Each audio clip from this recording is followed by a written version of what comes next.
I'm going through this time in my life where I'm looking back, regretting, feeling sentimental, nostalgic, thinking what could have been or what might have made that difference. And I was thinking about a specific night, kind of like my date with destiny. It was 1991-ish, and I was having a one-man exhibit in a nightclub called Rex on 6th Avenue and 16th Street, and there were my paintings hanging. I should know because I hung them myself with the help of an assistant that I paid about $45 to help me out.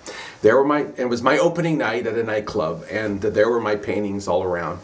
And people are moseying about, ultra trendy, and there's some champagne being served, and I'm thinking, geez, if only something magical could happen. And then something magical did happen, because in came, with her entourage, Brooke Shields, none other than Brooke Shields, of Endless Love fame, of Calvin Klein jeans fame. And I thought, oh my, I can't believe this. And she starts walking past me, and I said, Ivan, you got to step up to the plate, in my mind. So I said, hello, Brooke. I'm Ivan, and these are my paintings, and how are you? And she looked around and said, oh, they're very nice. And I made some small talk, and then I said to myself, Ivan, make something exciting happen. So I step up to the plate, Ivan. So I said, would you mind if I sketched you? I just happen to have some markers on me. I always had my trusted, my pockets full of my lapel jacket filled with felt tip markers. I must have smelled like the fumes of the markers, but I didn't care. It was cologne to me. I was used to it. And she said, sure. And there was always a sketch pad near me. Somehow, magically, there were always sketch pads around me wherever I went. So I grabbed this big sketch pad. She sat down on one of the tables, and people were looking, and there was Brooke Shields. And I started drawing her in my way with bright colors and very pop art. And I finished it in 4 minutes flat. And I said, there it is. And she said, oh, thank you so much. And then that was it. I thought, my God, this is going to end. I got to make a way to continue with Brooke Shields. And I said, Ivan, you got to step up to the plate. So I said, how about this? Why don't we dance? I couldn't believe I actually said it. But then she looked at me and she said, sure. So we went up the steps to the dance floor area on the second floor. It's kind of small. The music's pounding, and I started dancing, with Brooke Shields. And she's dancing, and I'm dancing.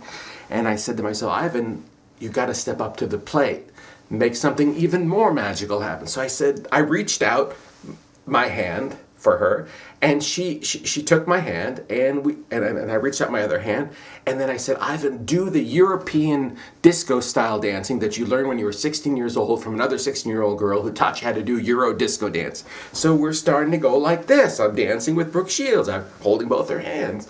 And then I said to myself, do the full dance, the full choreography. And I went, whoa, and I turned Brooke Shields around, and she spun around, and we continued. And then I did the other one where I turn around. And then I did a really weird one where we're both going this way, and then we're both going that way. And she was with me the whole way, and she's holding my hand. And so I said, now it's time for the special dance move, for experts only, for the advanced. And I reached behind, I signaled for her to grab my hand from behind, and I turn around, and she turns around, and I twist around that way, and she's facing away, and I turn her 1, 2, 3, spin her 1, 2, 3, and she's back, and we are European disco dancing. It's the only dance that I know. It was unbelievable. So then, the dance finally finished, and I said to myself, Ivan, step up to the plate, make something magical happen.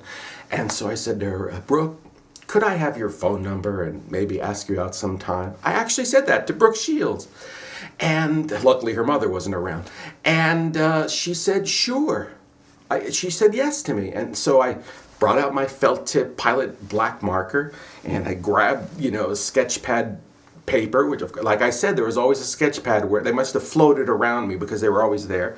And she wrote on this big piece of paper, Brooke Shields, and a phone number. She said, give me a call.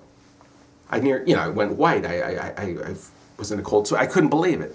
So then she, made her way and said, nice to meet you, and gave you a European-style kiss on each cheek. And she left with her entourage and her bodyguards and her people, and Brooke Shields was gone.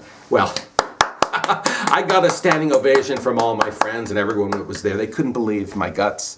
And And so thrilled, I hung out a little bit longer at my own party, and then I was starved. It was the energy that I expended dancing with Brooke Shields, and I went to the Korean deli on the corner of 16th, and I got my usual salad bar stuff, and the potato salad and the coleslaw, and some sushi that they had made, and I brought it home, ate it. Well, it wasn't long before I got food poisoning, and it kicked in, and it was like, excuse me, and it just wouldn't stop. Luckily I had a bucket in my apartment, and I was deathly ill. Excuse me, all night long. I nearly died. I was going to call 911 or go to the emergency. I wasn't far from the Beth Israel Hospital on 14th Street. Somehow I made it through the night. I passed out. I woke up the next day. Pulled myself together, and I said, well, at least, I may have died last night, but at least I have Brooke Shields' phone number. And I went to look for it, and I couldn't find Brooke Shields' phone number anywhere.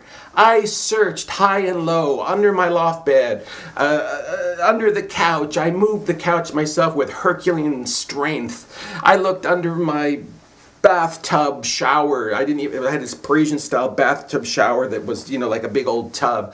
I hunted everywhere in that apartment. I threw all my clothes out of the drawers. I looked in the clothes that I was wearing. I checked my jean pockets, my wallet. It was a big piece of paper. How could I have lost it? But the truth was, I had lost Brooke Shields' phone number, and I would never be able to call her. So, all I can say is, it could have been me and not Agassi. Look at me. You see the similarity? It could have been me and not Agassi. But at least, looking back, at least I danced European dance with Brooke Shields, and a turn and a twist. Come on, grab my hand, turn around. Okay, I got you. With Brooke Shields. It was fantastic. And that's how I danced with Brooke Shields for an evening.